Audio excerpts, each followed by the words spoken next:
And those are some of the headlines. This is Democracy Now!, democracynow.org, the War and Peace Report. I'm Amy Goodman. Defense Secretary Robert Gates met with leaders of the United Arab Emirates and Saudi Arabia last week to increase support for a new round of United Nations-imposed sanctions on Iran over its uranium enrichment program. While the Obama administration intensifies its efforts to win Chinese and Russian backing for tougher sanctions, France and Finland have indicated the European Union could consider unilateral measures against Iran if a UN resolution fails to materialize. While as the United States, the EU, and Israel step up the pressure on Iran, we spend the hour with the world-renowned linguist and dissident Noam Chomsky, whose latest speech begins with a critical look at U.S. policy towards Iran. An internationally celebrated professor of linguistics at the Massachusetts Institute of Technology, Chomsky is the author of over 100 books on linguistics, mass media, American imperialism, and U.S. foreign policy. The New York Times called him perhaps the most important intellectual alive today, but his opinions are rarely heard in the mainstream media. Well, I had a wide-ranging conversation with Professor Chomsky at Harvard Memorial Church in Cambridge, Massachusetts, just a week ago. He talked about anti-war activism, the lessons of Vietnam, President Obama's foreign and national security policies, and also the risks that Noam Chomsky himself took as an activist and someone who has consistently spoken truth to power. We begin with an excerpt of Chomsky's speech, a critique of the Obama administration's push for tighter sanctions against Iran. Favorite newspaper, the London Financial Times, a couple of days ago, identified Obama's major foreign policy problem today as Iran. The occasion for the article was Hillary Clinton's failure to convince Brazil to go along with the United States on calling for harsher sanctions, and President Lula's insistence that there should be engagement with Iran, commercial relations, and so on, and that it has a right to enrich uranium for producing nuclear energy, as do all signers of the Non-Proliferation Treaty. Well, it was reported here too, of course, and Lula's position was considered sort of paradoxical. Why is he not going along with the international community, with the world? That's an interesting usage, which is a very striking reflection of the depth of the culture of imperialism. Who is the international community? Well, it turns out, if you look, that the international community is Washington and whoever happens to agree with it at the moment. The rest are not part of the world. They're kind of in opposition. Well, in this case, Lula's position happens to be that of most of the world. You can think it's right or wrong or whatever, but just as a matter of fact, for example, it's the position of the former non-aligned countries. The majority of countries of the world, the large majority of their populations, they have repeatedly and vigorously supported Iran's right to enrich uranium for peaceful purposes, reiterating that it's a signer of the Non-Proliferation Treaty, which does grant that right. So they're not part of the world. Another group that's not part of the world is the population of the United States.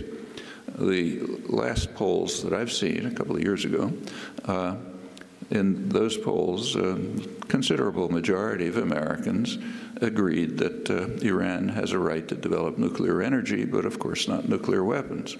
And in fact, as the poll demonstrated, the opinions of Americans on this issue were almost identical with opinions of Iranians on a whole range of issues. And in fact, when the poll was presented in Washington at a press conference, the presenter pointed out that if people were able to make policy, could be that these tensions and conflicts would be resolved. Well, that was a few years ago. Since then, there's been a huge mass of propaganda about the threat of Iran and so on. And it's very likely, I would guess, that if the poll were taken today, those figures for the American population would be different. But that was 2007, 3 years ago. So at that point, Americans were not part of the world. Most of the majority of people of the world were not part of the world. And Lula, by repeating their view, is also not part of the world. Could be added that he's almost surely the most popular political figure in the world, but that doesn't mean anything either. So what about the conflict with Iran and the threat of Iran? Nobody in their right mind wants Iran to develop nuclear weapons, or anyone for that matter. So on that, there's complete agreement. And in fact, there are significant problems about a proliferation of nuclear weapons. It's not a joke. And Obama's vision forcibly includes, stresses the need to stop the proliferation of nuclear weapons and to reduce or maybe remove nuclear weapons.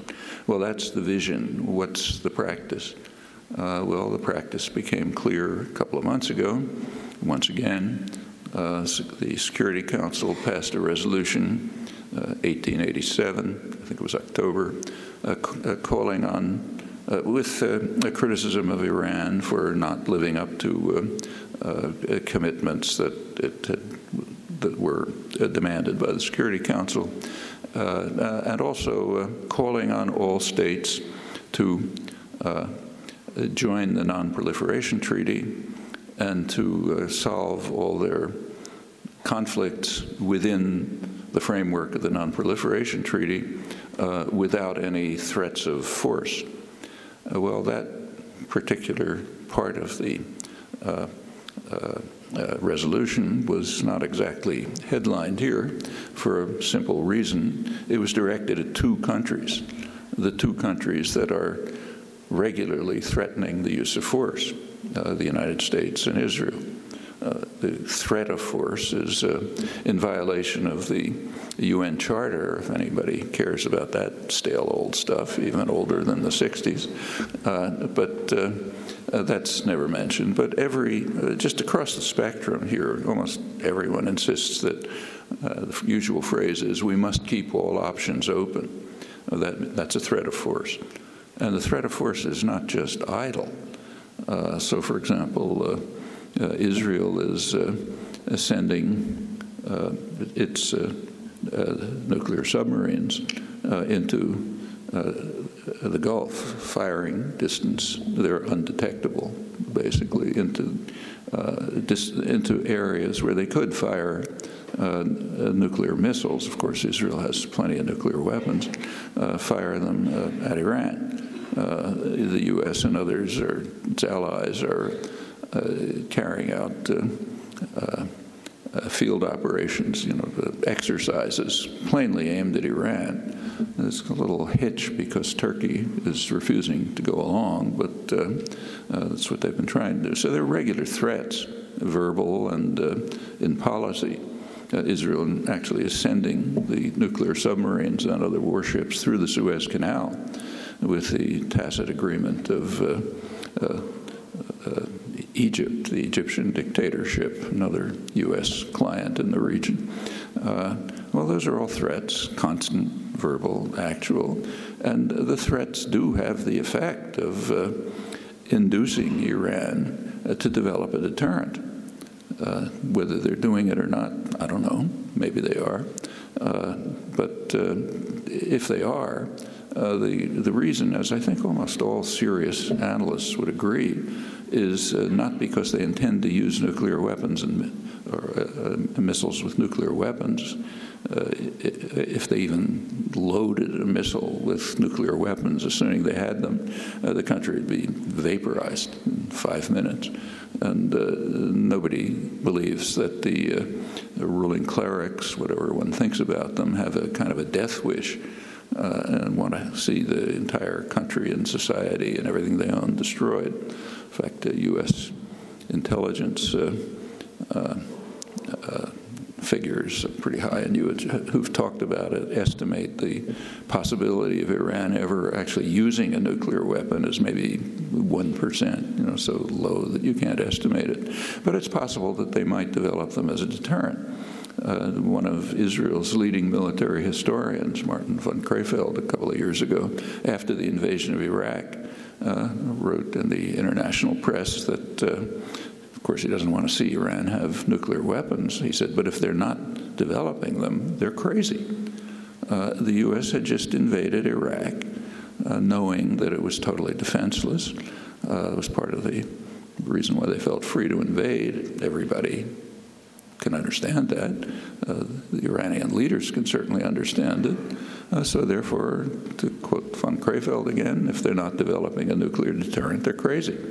Well, whether they are or not is another question, but there's no doubt that the hostile and aggressive stance taken by the United States and its Israeli client are a factor in whatever planning is going on in top